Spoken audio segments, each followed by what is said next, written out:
네, 우리 하나님께 감사와 영광의 박수 올려드리겠습니다. 네. 잘했죠? 네, 놀랬습니다. 역시 저력이 있어요. 앵콜 할 뻔했어요. 혹시 앵콜? 아니, 지금 말고 새벽 예배 때, 새벽 예배 때 힘차게 불러주시면 너무 좋을 것 같습니다. 네, 오늘 여러분 하루도 수고 많으셨고 우리 함께 인사하고 설교 듣길 원합니다. 오늘도 수고 많으셨다고 우리 좌우 앞뒤 분에게 오늘 수고 많으셨습니다 이렇게 따뜻하게 건네주십시오. 네, 오늘도 섬기고 봉사하고 사람 챙기고 정말 수고 많으셨습니다. 기관 첫 헌신 예배입니다. 그죠? 네, 조금 떨리고요. 또 하나님께 감사드리고 또 오늘 말씀을 통해서 이 기관이 정말 하나님 앞에 영광이 되고 믿음의 도전이 되기를 주님의 이름으로 축복합니다. 네, 여러분 혹시 옛날에 여러분들이 했던 놀이 중에 사진 좀 보여주시겠어요? 무슨 놀이 같습니까? 네, 숨바꼭질, 술래잡기, 네, 숨바꼭질로 하죠. 네, 숨바꼭질 해보셨죠? 지금도 하십니까? 지금은 안 하세요? 네, 저희 애들이 목양실에 올라오면 가끔 숨바꼭질을 합니다. 네. 목양실에 숨을 곳이 어디 있는가? 근데 애들이 조금해서 이것저것에 잘 숨어요. 한 번은 제 아내도 숨더라고요. 찾아야 돼요. 그러면 이제 숨으면 이제 어디 있는지 다 알죠. 아는데 일부러 못 찾는 척 연기를 좀 해야 됩니다. 숨바꼭질은 이 찾는 것도 재밌지만 알고도 이 속아주는 재미가 더 있어요. 그래서 모르는 척, 못 들은 척 이제 막 찾습니다. 잡히기만 해봐라 하면서 이제 찾는데, 그럼 이제 애들은 숨어 있다가 이제 킥킥거리겠죠, 그죠? 그러면 이제 요놈 하면 안 되고 또 못 들은 척하고 속아줍니다. 그러다가 이제 마지막에는 이제 본인들이 나오는데, 그렇게 해서 아이들이 숨바꼭질 하면 즐거워하지요. 하나님도 숨바꼭질을 잘하십니다. 하나님과 우리와의 숨바꼭질은 좀 다릅니다. 아이들과의 숨바꼭질은 재밌는데 하나님과의 숨바꼭질은 여러분 해보신 분들 아시죠? 이 속이 다 타들어갑니다. 그렇죠? 여기 속이 몇 번 뒤집어져야 돼요. 고통스럽습니다. 아무리 불러도 하나님 어디 계시냐고 아무리 찾아도 하나님 나타나십니까? 안 나타나십니까? 말 그대로 꼭꼭 숨으세요. 아무리 찾아도 어디에도 나타나지 않으십니다. 지금 본문의 욥이 하나님과 숨바꼭질을 하고 있습니다. 하나님이 짠 하고 나타나실 때가 한참 지났거든요. 한참 지났는데 아무리 찾고 또 찾아도 하나님이 여전히 숨어 계시는 그런 상황입니다. 성경에 찾아보면 욥이 기록상으로는 7번 정도 하나님이 애타게 찾았다라는 성경의 기록들이 있어요. 그런데 기록된 것만 7번이지 성경 속 욥의 삶으로 들어가면 아마 수백 번 더 찾았을 거예요. 포기하지 않고 계속 찾았을 거란 얘기입니다. 여러분이 혹시 욥처럼 하나님과 기도에도 응답이 없고 도대체 하나님 어디 계시고 침묵하신 것 같을 때는 이거를 꼭 기억하셨으면 좋겠어요. 하나님이 숨바꼭질을 하실 때, 숨어버리실 때는 그거는 여러분이 미워서가 아닙니다. 여러분에게 계획을 갖고 계셔서 그래요. 네. 하나님이 계획을 갖고 계셔서 나타나지 않으시는 겁니다. 마치 침묵하시는 것처럼, 꼭꼭 숨으시는 것처럼 그렇게 상황은 그렇게 보일 뿐이지 하나님의 숨으심은 여러분을 향한 계획이 있어서예요. 그래서 그럴 때는 하나님을 향한 하나님이 우리를 사랑하시는가?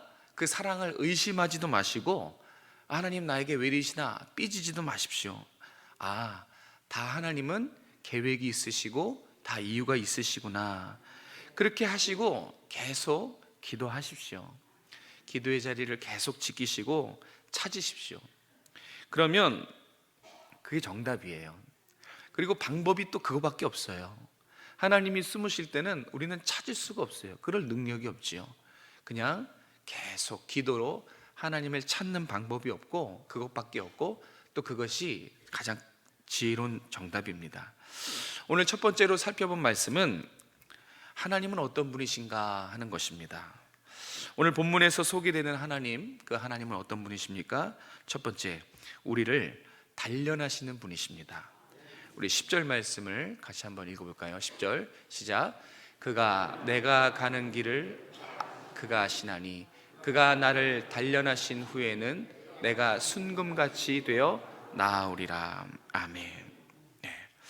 이 문장을 우리가 많이 익히 알고 있고, 또 가사도 복음성가 가사도 있죠. 좋아하는 복음성가 가사이기도 한데, 이 문장에 우리가 분명하게 명시되어 있는 것들을 잘 살펴봐야 돼요. 중요한 것은 문장에 목적과 수단을 이렇게 나눠놓고 있습니다. 이것은 목적이고 이것은 수단이다라고 한눈에 알아볼 정도로 목적과 수단이 분명하게 나뉘어서 명시되어 있어요. 자, 여러분 성경을 가지고 보시면, 자, 단련 목적입니까? 수단입니까? 네. 목적이 무엇이죠? 목적은 순금처럼 되는 거예요. 단련이 목적이 아닙니다. 하나님의 훈련, 여러분을 향한 하나님의 침묵과 하나님의 이 숨으심, 이것은 단련이 목적이, 단련을 위한 건데 단련 자체를 위한 그런 의미가 아닙니다. 하나님의 훈련은 절대 단련이 목적이 아니에요. 단련은 수단이고, 단련을 통해 여러분을 정금과 같이 만드시겠다라는 하나님의 최종적인 목적을 가지고 계십니다. 그래서 하나님이 우리에게 시련을 보내시고, 또 하나님이 우리에게 시험을 하시고 고난을 보내실 때, 특별히 기도해도 응답이 없을 때는 여러분 기억하십시오. 하나님의 의도가 있고, 그 의도는 나를 정금과 같이 성장시키기 위함이다. 왜 그렇습니까? 하나님은 우리를 사랑하시잖아요. 그죠? 우리를 미워하거나 우리를 골탕 먹일 이유가 없으세요.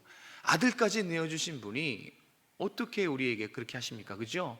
우리를 사랑하시기 때문에 반드시 하나님의 그 목적은 계시고, 그 목적을 우리가 의심하지 말고 그것을 신뢰하고, 나를 이유가 있으시구나, 나를 이때 하나님께서 다듬으셔야 되겠구나, 그 하나님의 계획을 신뢰하셨으면 좋겠습니다. 하나님의 훈련 중에는 왜 그렇게 하셨는지 그 이유를 아는 훈련이 있습니다. 그렇다고 하더라고요. 왜 그러셨는지 이유를 아는 훈련이 있고, 도대체 왜 그러셨는지 이유를 모르는 훈련이 있대요. 시련과 고난 중에 이유를 알려주시는 때가 있고, 또 이유를 이렇게 감추시는, 알려주시지 않는 때가 있대요. 뭐 훈련 자체는 다 어렵고 힘들겠지요. 그런데 이유를 알려주는 훈련과 이유를 안 알려주는 훈련, 둘 중에 어느 게 더 빡셉니까? 안 알려주는 거 해보셔서 알죠? 안 알려주는 게 천배 만배 빡세요. 도대체 이유를 모르겠거든요. 그런데 오늘 욥이 겪는 고난은 이유를 안 알려주는 이 훈련보다 더 고난이 더해, 더 빡센 훈련이에요. 이름에서 이해할 수 없는 고난이에요. 이해할 수 없는 고난. 이유를 모르는 고난은 이해할 수 없는 고난에 비하면 비교적 양호한 거예요. 하나님이 응답이라도, 힌트라도 알려주시거든요. 이유를 안 알려주시는 것은 하나님의 어떤 사인들이 있어요. 그런데 이해할 수 없는 고난, 이해할 수 없는 고난은 아무리 부르짖어도 어디 계시냐 부르짖어도 숨어 계시기만 합니다. 침묵하십니다. 그래서 이해할 수 없는 이 욥의 고난이 정말 견디기 힘든 고난이라는 것입니다. 그런데 여러분, 오늘 욥이 어떻게 이해할 수 없는 그 힘든 고난을 지혜롭게 이렇게 해결해 나가는가, 그 말씀을 같이 나누고 싶은데, 이것도 기억하십시오. 여러분에게 어떤 훈련, 하나님께서 뭐 이유를 알려주시든 이유를 안 알려주시든, 이해할 수 없는, 정말 하나님 도대체 왜 그러십니까? 이해할 수 없는 그런 훈련을 허락하셔도 아까도 말씀드렸지만 훈련하시는 목적, 그 목적을 기억만 하고 있으면 무사히 통과하는 시간이 있을 겁니다. 그러니까 시간 문제지 하나님의 계획과 섭리를 의심하지 않고 신뢰한다면 마침내는 그 시험이 통과될 거다라는 것입니다. 그래서 욥이 이렇게 우리 10절 고백한 것처럼 말하는 겁니다. 하나님, 내가 가는 길을 아시나니 나를 단련하신 후에는 반드시 저를 정금처럼 만드실 줄로 믿습니다. 욥이 이 하나님의 의도에 조금씩 마음문을 열고 접근하고 있는 거예요. 정말 하나님 앞에 이 알 수 없는, 이해할 수 없는 이 큰 어려움과 아픔이 있지만 하나님은 침묵하고 계시지만 끝까지 붙잡는 게 뭐예요? 하나님의 선하신 뜻, 날 향한 하나님의 선하신 뜻을, 그 의도를 계속해서 기억하려고 하고 계속해서 붙잡으려고 하고 놓치지 않으려고 안간힘을 쓰고 있는 것이 오늘 욥의 고백이자 욥의 기도입니다. 하나님, 우리가 어떻게 살아왔는지 아십니다. 내가 가는 길을 아시나니. 이 길은 인생의 모든 여정을 말합니다. 내가 어떻게 살았는지 하나님은 우리의 인생의 모든 순간순간 아십니다. 앞으로 갈 길도 아십니다. 그리고 하나님이 또 아시는 것은, 하나님은 유일하게 이 세상에서 나보다 나를 더 잘 아시는 분이세요. 그래서 나보다 나를 더 잘 아시는 분, 내가 어떻게 살아왔는지 내 인생을 다 아시는 그분이 나를 단련하신다면 반드시 이유가 있는 거예요. 오늘 말씀처럼 단련시키셔서 정금과 같은 신앙으로 만드셔야 했기 때문에 하나님 나에게 고난을 보내시고 시련을 보내시고 또 어려움 가운데 두시는 것입니다. 그대로 둘 수 없기 때문에 그래요. 그대로 뒀다간 반드시 사고를 치고 반드시 넘어지기 때문에 하나님은 적당한 때에 반드시 하나님의 계획 속에 우리를 한 번씩 도가니에 단련시키십니다. 그래서 불순물들을 빼시지요. 금이 도가니에 단련되면 단련될수록 14K에서 18K에서 24K에서 순금으로 되잖아요. 그죠? 불순물이 빠져나가서 정금처럼 되는 것입니다. 지금 우리의 상황으로는 앞으로 내가 하나님의 뜻을 위해 나아가는데 걸림돌이 많고 내 스스로도 걸림돌이 되기 때문에 깎으셔야 돼요. 그대로 두시면 안 되시기 때문에 단련하시는 것입니다. 그것을 기억하셨으면 좋겠습니다. 이런 말이 있더라고요. 하나님은 우리를 있는 그대로 사랑하시지만 결코 그대로 놔두시지는 않는다. 다시 한번 말씀드릴게요. 우리를 있는 그대로 사랑하지만 결코 그대로 놔두시지는 않는다. 네. 사랑하시니까 다듬으셔야 돼요. 깎을 건 깎고 모자란 건 채워주고, 그렇게 하나님께서 깎고 다듬어서 우리의 신앙을 강하게 만드신다는 것입니다. 이유는 말씀드렸어요. 우리를 사랑하시기 때문에 그래요.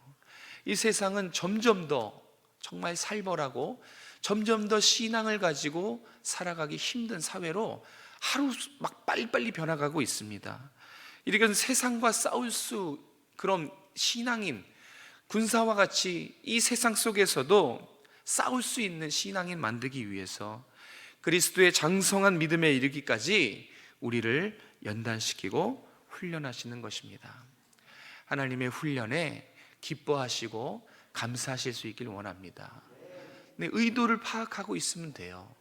결국은 시간 싸움입니다. 의도를 파악하고 있고 선하신 하나님을 믿고 그 모든 시간 가운데 기도의 자리를 지키면 결국은 언젠가는 이 시험이 통과되고 하나님의 뜻을 알게 될 것입니다.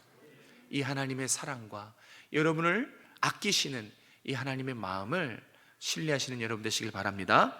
자, 두 번째로, 하나님 우리 연단시키시는 하나님이시고요, 그 목적이 있으시고요. 두 번째로, 우리가 그 하나님을 대하는 욥을 통해서 배우게 되는 신앙이 오늘 본문에 아주 굵직한 게 하나가 있어요. 우리 13절 14절에 나와 있는데 13절 14절 같이 읽겠습니다. 시작. 그는 뜻이 일정하시니 누가 능히 그를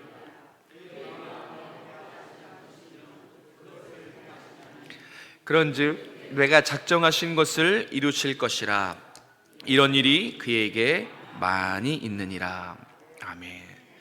자, 잘 들어보세요. 그의 뜻은 일정하시니 누가 능히 돌이킬 수 있으랴.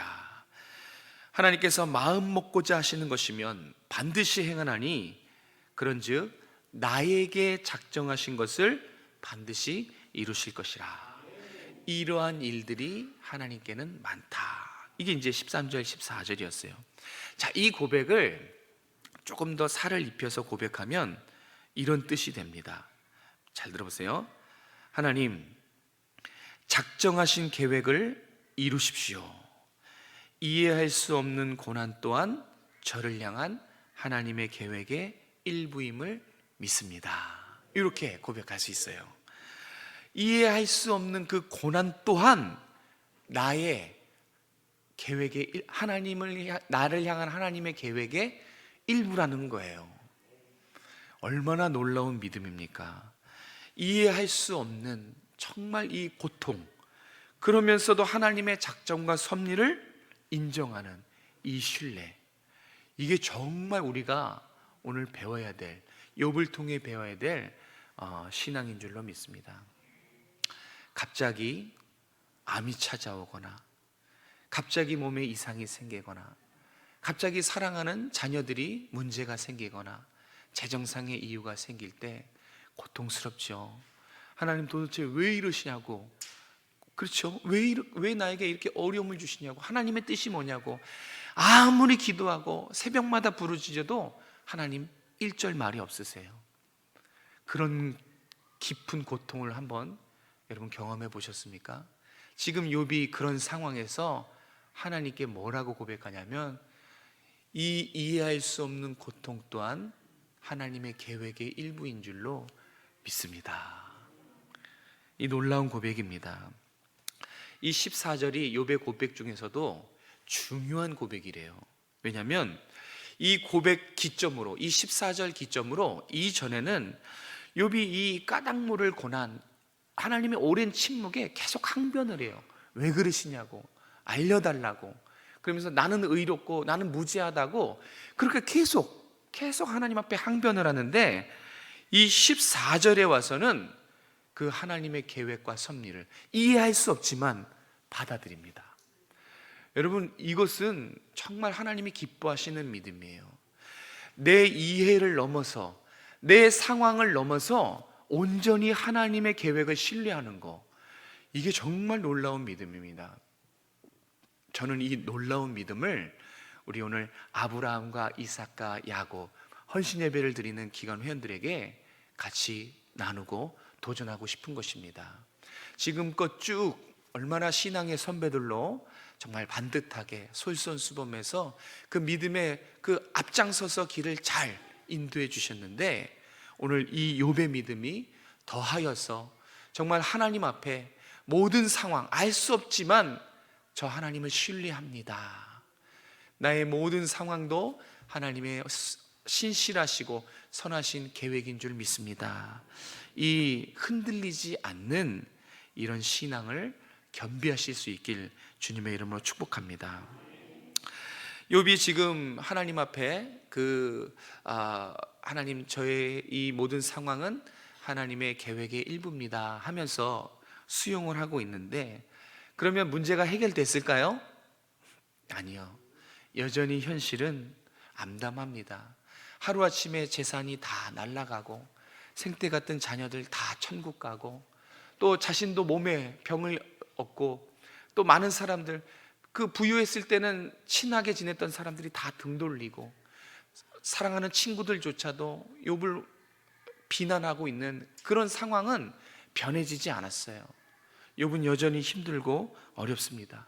그러면 하나님이라도 나타나셔서 수고 많다, 위로해 주시고 격려해 주시고 너의 뜻은 이것이다 라고 말해주면 좋을 텐데, 여전히 하나님은 꼭꼭 숨어 계십니다. 아무것도 달라진 게 없어요. 하나님은 계속 침묵하고 계시는걸요. 그런데 욥을 보십시오. 욥은 포기하지 않습니다. 끝까지 하나님을 신뢰하기로 작정을 합니다. 참 대단하지 않습니까? 어떻게 욥이 이렇게까지 놀라운 신앙을 가질 수 있었을까요? 저는 이 신앙이 참 부럽습니다. 나의 모든 상황, 이 상황을 하나님이 주관하시는 것에 대해서 나는 조금도 의심하지 않습니다. 이해할 수 없는 상황, 현실은 나아지지 않지만 그래도 하나님은 좋으신 하나님입니다. 나를 위해 아들을 보내주신 사랑의 하나님입니다. 이 믿음이 어떻게 흔들리지 않냐고요. 온전히 하나님을 신뢰하는 욥의 믿음을 볼 수 있습니다. 이 욥의 믿음을 하나님도 자랑하십니다. 이 욥의 1장, 욥기 1장 8절인가 보면 이 욥이 이미 이 하나님이 욥의 신앙을 자랑하고 계시는 모습을 볼 수 있어요. 우리 1장 8절인데요. 우리 같이 한번 읽겠습니다. 시작. 여호와께서 사탄에게 이르시되 내가 내 종 욥을 주의하여 보았느냐. 그와 같이 온전하고 정직하며 하나님을 경외하며 악에서 떠난 자는 세상에 없느니라. 아멘. 하나님이 지금 사탄 앞에서 욥을 자랑하시는 거예요. 저는 우리 아브라함과 이삭과 야곱 이미 충분히 정말 자랑할 만한 믿음이에요. 그런데 여러분뿐만 아니라 우리 모두가 하나님이 세상에 자랑할 만한 그런 믿음의 사람이 되시기를 주님의 이름으로 축복합니다. 네, 궁금한 건 이겁니다. 욥이 어떻게 이렇게 하나님도 자랑하는 이런 놀라운 믿음의 경지까지 자랄 수 있었을까? 그 비결은 뭐냐면 욥의 포기하지 않는 기도에 있었다는 것입니다. 23장 욥기 23장은 욥의 대답이라고 되어 있지만 이거를 잘 묵상해 보면 주석에도 그렇게 나와 있는데 이거 욥의 기도라고 합니다. 욥의 기도. 그러니까 지금 욥은 23장에 와서 하나님 앞에 기도하고 있는 중이에요. 꼭꼭 숨어 계시는 하나님, 침묵하고 계시는 하나님, 아무리 불러도 대답하지 않는 그 하나님과 끈질기게 기도로 씨름하고 있는 중이라고요. 욥이 대답 없으신 하나님 앞에 나아가서 포기하지 않고 기도하면서 욥의 믿음이 점점 성장해 갔다는 것입니다. 기도하면서 점점 욥은 성숙한 믿음으로 자라났어요. 여러분, 기도하시기 바랍니다. 오래 기도하시기 바랍니다. 기도하면 믿음이 자라요. 욥에게만 해당된 것이 아니에요. 우리에도 믿음이 자랄 수 있는 기회가 너무 많아요. 기도를 하지 않아서지 기도하십시오. 그러면 여러분의 믿음은 자라날 것입니다. 믿음만 자라지 않아요. 능력까지 나타납니다. 기도하십시오. 믿음이 자라고 능력이 나타납니다. 그리고 무엇보다 기도를 하면 하나님을 깊이 알아가요. 네. 하나님을 깊이 알아갑니다. 그래서 하나님을 더 알고 싶어지고 하나님에 대한 지경이 넓어지면서 그를 향한 신뢰도 더 넓어지고 더 분명해지는 것입니다. 더욱 신뢰하게 된다는 것입니다. 그래서 기도해야 되는 것입니다. 혹시 기도를 멈추고 계신 분 계십니까? 잠자고 계신 분 계십니까? 빨리 깨우십시오. 정말 앞으로 어떤 일이 어떻게 벌어질지 몰라요. 기도하고 있으셔야 영성이 깨어나고 하나님의 뜻을 헤아릴 수 있는 것입니다. 기도하면 욥처럼 믿음이 자라나고 삶에 하나님의 능력이 나타난 줄로 믿습니다. 말씀을 정리합니다. 우리 사랑하는 아브라함, 이삭, 야곱 회원 여러분, 오늘 욥처럼 흔들림 없는 정말 끝까지 하나님을 신뢰하는 이 신앙을 배우시길 바랍니다. 그래서 정말 하나님이 저기 야곱 기관을 봐라, 저기 이삭 기관, 야곱 기관을 봐라, 이렇게 자랑하고 칭찬할 만한 그런 믿음의 높은 경지까지 이뤄가시기를 주님의 이름으로 축복합니다. 끝까지, 끝까지입니다. 묵묵히 믿음의 길을 끝까지 완주해 주시기를 이 자리에서 부탁드리고, 그러기 위해서는 여러분도 별 수 없어요. 기도의 씨름을 계속 해 나가셔야 돼요. 예전에 열심히 하고 그 열심이 지금도 계속 이어지기를 바랍니다. 욥처럼 매달리시고 욥처럼 끝까지 기도하시기를 바랍니다. 그건 여러분도 마찬가지예요. 여러분이 하고 있는 그 기도 제목들 가지고 더 주님께 나아가십시오. 일주일에 한 번 했다면 두세 번은 늘리셔서 기도를 쉬지 말고 멈추지 마십시오. 그러면 여러분의 믿음이 주님 앞에 정말 더 주님을 신뢰하는 믿음으로, 주님을 신뢰하면 돼요. 그분을 바라보시면 돼요. 그러면 모든 상황 속에서 문제보다 더 크신 하나님의 영광이 여러분과 함께 하실 것입니다. 그래서 극복하고 넘어가는 것입니다.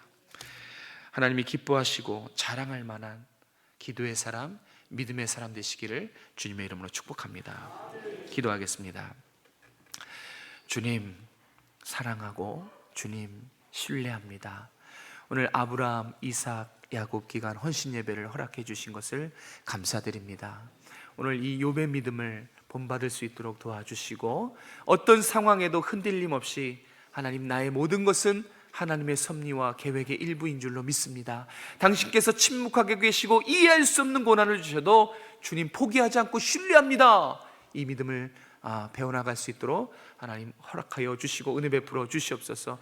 우리 모든 사랑하는 오정성화교회 성도들, 가정들 하나님께서 지켜주시고, 하나님 기도함으로, 힘써 기도함으로, 이 기도의 싸움에서 승리함으로 정말 하나님을 알아가고, 힘써 하나님을 알아가고 하나님을 높이는 우리 모든 오정성화교회 성도들, 가정들이 될 수 있도록 함께하여 주시옵소서. 그래서 놀라운 믿음으로 하나님을 기쁘시게 하고 정말 하나님의 마음을 시원케 해드리고 하나님 마음에 합한 그런 삶을 살아가는 우리 모두가 될 수 있도록 함께하여 주시옵소서. 거룩하신 예수님의 이름으로 감사하며 기도드렸습니다. 아멘.